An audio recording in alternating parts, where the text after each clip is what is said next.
Bonjour à toutes et à tous. Après une courte pause, nous souhaitons la bienvenue aux personnes qui viennent de se connecter au colloque Genre en recherche, organisé par le CIRAD-LNR. Nous avons le plaisir d'accueillir Christine Verschure cet après-midi, qui, après une introduction, assurera l'animation de la séquence sur les biais genre dans la production et la circulation des savoirs. Christine Verschure travaille au Centre Genre du département Anthropologie et Sociologie de l'Institut des Hautes Études internationales et du développement de Genève. Et je lui passe la parole pour cette séquence introductive. Bonjour, est-ce que vous m'entendez? Très bien. Alors, je voudrais d'abord remercier toutes les personnes organisatrices de ce colloque pour m'avoir invitée. Et je vais introduire ce panel après avoir écouté ce matin les interventions qui m'ont semblé extrêmement intéressantes. Et peut-être rappeler un petit peu combien l'objet des recherches féministes, les méthodes et les chercheurs féministes ont longtemps été considérés comme illégitimes et rappeler combien les recherches en genre ont toujours dû faire rupture avec des sciences sociales que l'on pourrait qualifier de normales, qui pensent au masculin sans en avoir conscience. J'ai donc été j'ai apprécié la remarque qui a été faite ce matin. Je crois que c'était par la ministre qui disait qu'il était bien temps de donner aux études de genre que les études de genre acquièrent leur lettre de noblesse. Ici, je voudrais aborder rapidement trois aspects. Certains ont déjà été un petit peu évoqués ce matin. D'une part, l'invisibilisation des femmes et du genre. D'autre part, le biais de genre dans l'organisation de la recherche. Et enfin, l'invisibilisation des apports des études féministes ainsi que de la portée heuristique de la catégorie de genre. Alors, sur l'invisibilité des femmes comme sujet des recherches, c'est maintenant quelque part banal de dire que les femmes, et notamment les plus marginalisées, leurs expériences, leurs savoirs, leurs apports, ainsi que les rapports de genre ont longtemps été ignorés.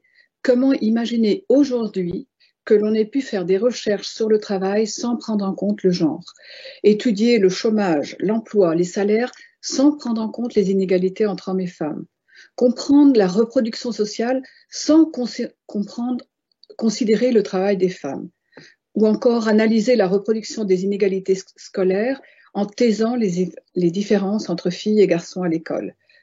Mais aussi, car ça aussi c'est le genre, mener des recherches sur la fécondité sans se pencher aussi sur les hommes. C'est vrai que les femmes, leur vécu, leur résistance ont longtemps été considérées comme objets d'études insignifiants ou sans intérêt, particuliers par opposition au général. Ainsi, un colloque d'histoire en 1997 à Rouen, intitulé « Une histoire sans les femmes est-elle possible ?», posait une question provocatrice, mais qui ne semblait à l'époque pas si incongrue que cela. Les femmes étaient exclues de l'histoire, longtemps perçues comme des victimes et non comme sujets agissants. Des révoltes et des revendications de femmes ouvrières et paysannes, si elles n'ont pas toujours abouti, ont pourtant bien eu lieu. Et pourtant, dans ses analyses des mouvements sociaux au XXe siècle, Touraine mettait toujours l'accent sur le travail des hommes ouvriers, mais excluait le travail reproductif, sur la conscience ouvrière masculine, mais la conscience ouvrière féminine était négligée, sur les mouvements des ouvriers masculins, alors que la féminisation du salariat était invisibilisée et que des mouvements de contestation par les femmes étaient ignorés. Dans le champ des études rurales et des rapports nord-sud, aussi, les femmes ont été invisibilisées, et ce depuis l'époque coloniale, comme le montre si bien Chantal Ndami, une historienne camerounaise, dans sa recherche sur l'histoire coloniale en milieu rural dans ce pays. Les savoirs et pratiques agricoles des femmes, pourtant si fins et riches, étaient ignorés, déconsidérés au profit de ceux des experts agronomes coloniaux, pourtant souvent non adaptés, erronés, et cela non sans résistance de la part des paysannes. L'invisibilité des femmes du tiers-monde, comme on disait, dans les discours du développement, a elle aussi été tenace, puisque ce n'est que dans les années 70 que cette invisibilité a commencé à être dénoncée dans les milieux du développement. Il a fallu ensuite encore démanteler le mythe de la femme du tiers-monde, représentée non comme sujet de son histoire, mais comme un objet construit par des féministes occidentales, comme le disait Chandra Mohanty. Et ce n'est en fait qu'en 2012 que la FAO a enfin consacré son rapport annuel sur les femmes dans l'agriculture, étonnamment.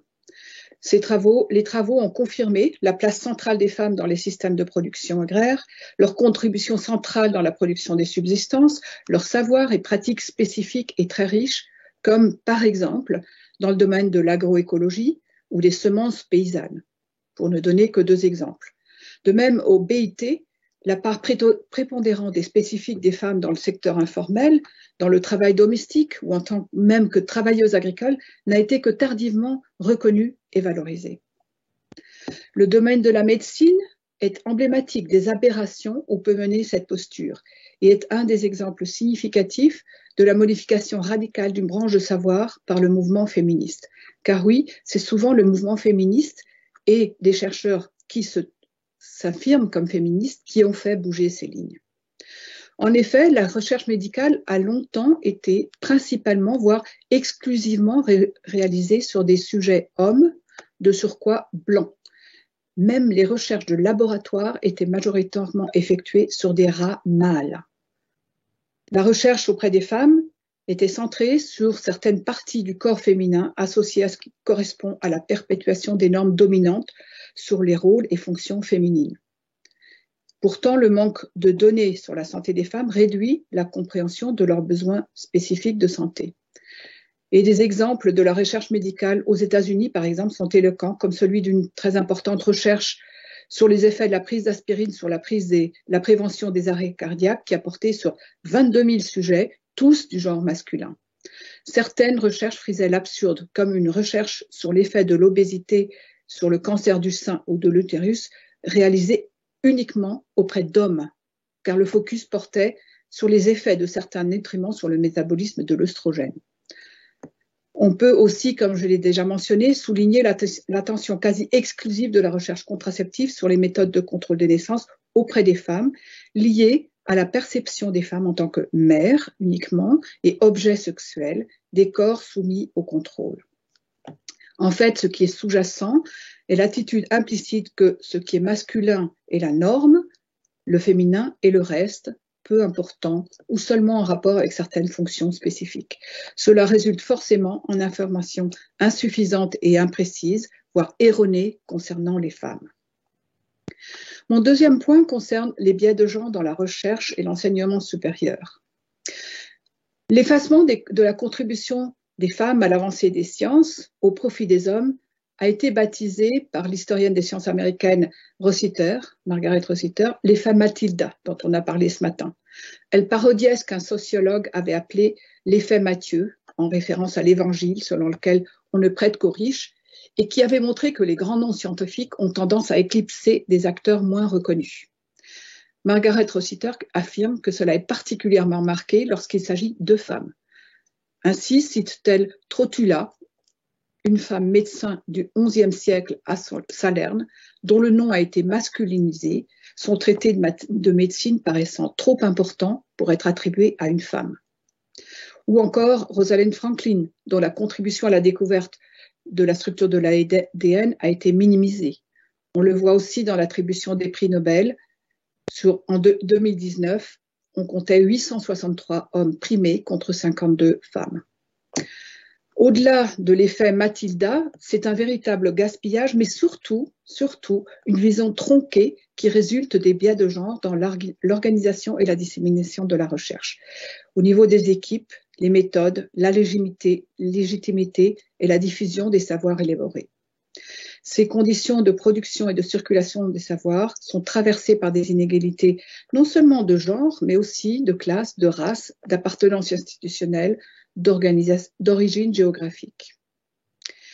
Si on revient au monde de la recherche dont on a pas mal parlé ce matin, il est vrai, il y a eu une féminisation, des progrès, Mais tout de même, en 2014, les chiffres auxquels j'ai eu accès, les derniers chiffres auxquels j'ai eu accès, dans les administrations publiques, il n'y a que 36% des femmes qui sont chercheurs. Évidemment, ce rapport inégal diffère selon le domaine de la recherche. Ainsi, à l'INSERM ou à l'Institut Pasteur ou même à l'INRA, on arrive presque à la parité. Dans d'autres secteurs, comme le NERA ou l'INRIA, ce n'est que 20%. Au CIRAD, puisqu'on est au CIRAD, les femmes constituaient cette année-là 37% des chercheurs et 58% du personnel de soutien à la recherche, qui montre bien cette inégalité aussi en termes de responsabilité. C'est la même chose au sein du corps professoral universitaire. Il y a bien une féminisation. En 85, 8% des professeurs étaient femmes. En 2016, 24%. Et encore, ces proportions sont tirées vers le haut par la proportion des femmes professeurs en lettres et sciences humaines. Il y a bien une tendance à la féminisation, mais elle est lente. Le plafond de verre n'est pas limité à la France, mais notre pays ne fait pas partie des meilleurs élèves. Il faut dire que de nombreux obstacles et épreuves doivent être franchis. Une étude au MIT avait montré que malgré 25 ans d'action affirmative, il n'y avait encore que 15 femmes pour 194 hommes professeurs titulaires au MIT. L'auteur de l'étude concluait que, après avoir terminé l'étude, qu'elle était stupéfaite de ce pourtant faible nombre de femmes professeurs titulaires face à tant d'épreuves et d'obstacles à franchir. L'un de ceux-là est par exemple une des raisons de l'explication de la faible présence des femmes au niveau des professeurs ou comme chercheurs est attribuée à leur plus faible productivité scientifique, mesurée selon des indicateurs qui sont considérés être neutres alors qu'ils sont loin de l'être, comme on pourrait le développer. De multiples raisons expliquent cela.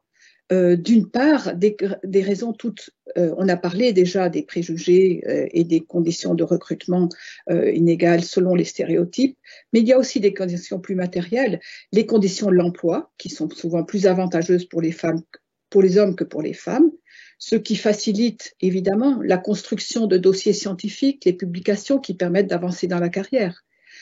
Par ailleurs, on sait que les femmes enseignantes-chercheurs sont à des postes hiérarchiques moins élevés en plus grand nombre, bénéficient moins de mentoring que les hommes, sont plus souvent à des postes partiels, à temps partiel, dans des postes avec plus de services et charges administratives ou d'encadrement qui correspondent à des normes genrées.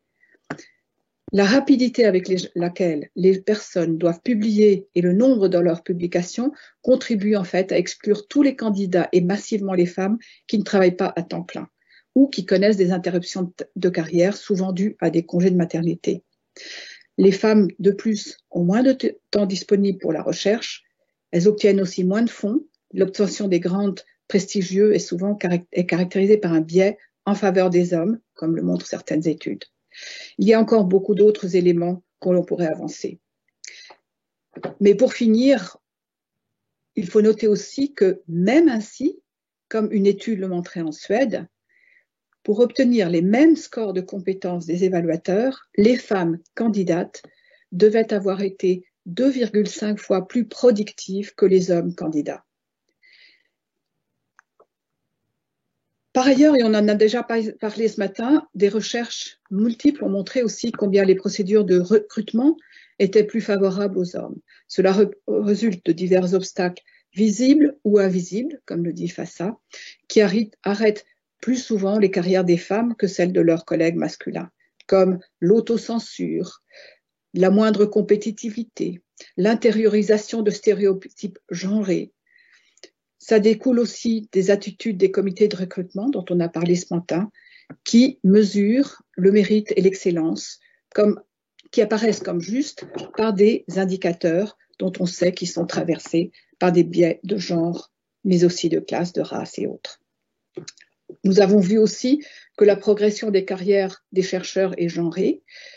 Selon une étude de Revillard, qui s'est basée sur une exploitation d'une riche base de données au CNRS, la probabilité d'occuper un poste de directeur de recherche est de presque 45% pour les hommes et de presque 18% pour les femmes.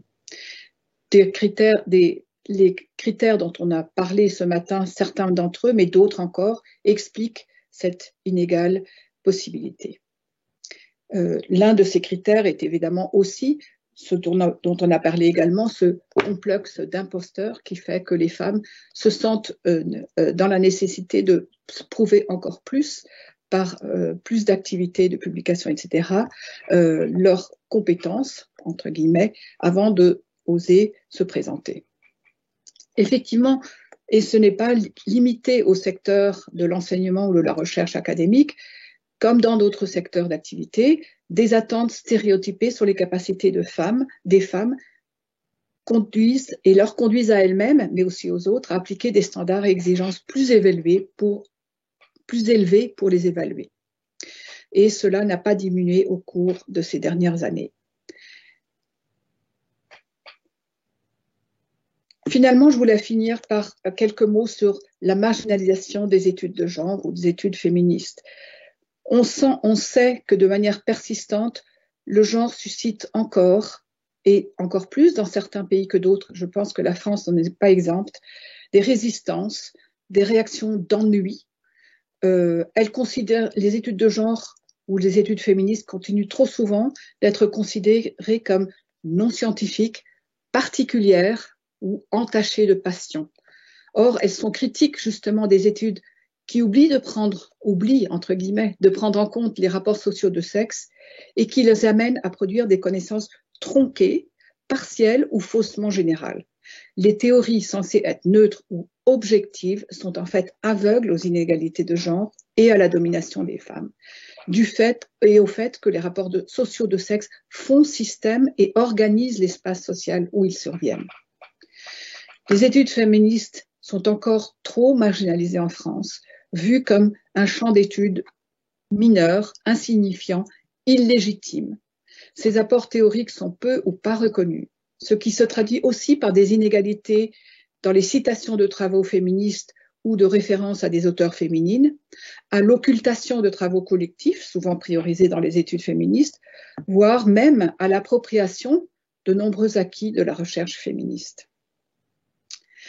Si le mot genre en tant que catégorie d'analyse est apparu dans les sciences sociales il y a 50 ans environ, il n'a été introduit dans le répertoire du développement, qui est celui dans lequel je travaille plus spécifiquement, que dans les années 80. Et dans le développement, le terme genre a souvent été utilisé comme un fuzzword, sous forme d'un euphémisme acceptable qui adoucissait le discours dur sur les droits et le pouvoir. Sa valeur heuristique tient pourtant à son sens premier, une catégorie d'analyse qui exprime des rapports de pouvoir. Le genre, et ça a été dit ce matin aussi par la ministre, je crois, le concept de genre révèle. Le genre, effectivement, comme outil d'analyse, transforme le regard et les analyses. Et cela montre qu'intégrer une perspective de genre ne signifie pas uniquement prendre en compte les femmes en tant que sujet d'étude, ni non plus intégrer plus de femmes en tant que chercheurs et professeurs, puisque même elles pourraient avoir intégré inconsciemment des biais de genre, mais cela demande aussi et surtout de s'inscrire dans une épistémologie féministe avec des méthodes, des équipes, des savoirs, depuis des perspectives multiples et différentes. On parle d'économie féministe, de sociologie féministe, de recherche médicale féministe, de diplomatie féministe. Je pense que cette perspective devrait traverser toutes les disciplines. Une autre économie de production et de circulation des connaissances, sans biais de genre, ni non plus de classe, de race, d'appartenance institutionnelle ou géographique, pourrait s'appuyer sur des dialogues à partir de multiples lieux d'élaboration du savoir, des savoirs, au sud et au nord, afin d'inclure les apports mutuels théoriques et non seulement empiriques, d'alimenter les débats et d'enrichir la production intellectuelle globale. Cela implique de repenser les méthodes et objectifs de la recherche en privilégiant les épistémologies féministes, collaboratives, transformatives, décoloniales, dans le sens décolonial sud-américain, Cela implique aussi de profondes transformations des rapports de pouvoir intrinsèques au système actuel de production et circulation de savoir. Cela implique aussi de réfléchir aux mécanismes, à ce qui fait système et qui fait que ces biais de genre, ces stéréotypes de genre sont inconsciemment tellement profondément enracinés en chacun de nous, hommes ou femmes d'ailleurs. On peut trouver des hommes féministes qui font des études de genre beaucoup plus poussées que des femmes. Donc le problème est plus profond, c'est repenser les rapports de pouvoir et tout le système, tout ce qui fait système qui implique la manière dont le genre est entendu par chacun et dont il s'inscrit dans chacune des perceptions et dans l'organisation sociale, y compris de la recherche. Donc c'était mes quelques mots pour introduire le débat. Je pense qu'on pourrait maintenant aborder les études qui ont été préparées et qui vont être présentées par les différentes personnes de la table ronde, et ensuite, après, revenir sur quelques questions à la fin de cette table ronde.